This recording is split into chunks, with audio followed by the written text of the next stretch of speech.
সমান হয়ে গেল আবারও।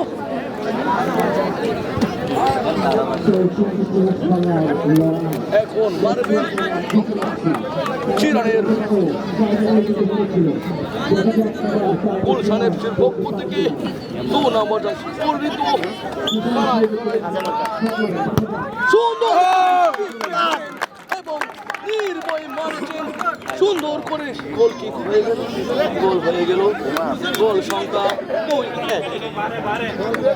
এখন ম্যাচ গোড়া থেকে মারবেন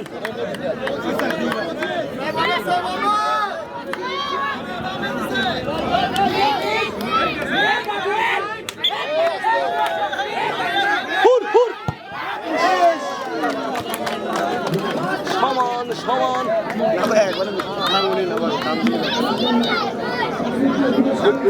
আপনারা দেখতেই পাচ্ছেন সমান সমান লড়াই হচ্ছে, বাগে বাগে লড়াই হচ্ছে।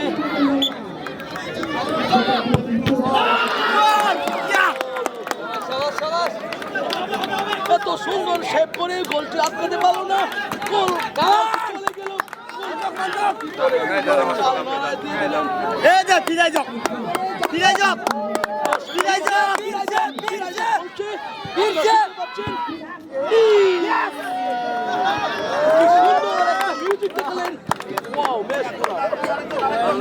এখন একজন একজন করে মারবেন,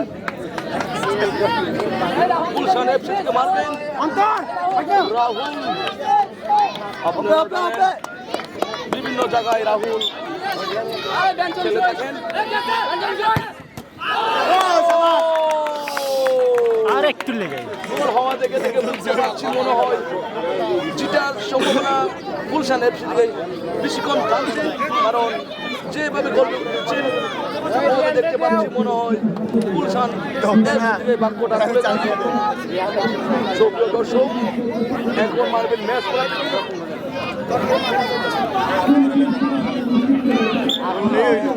এটা ধরতে পারলেই সে করতে পারলেই গুলশান এফসি জিতে যাবে।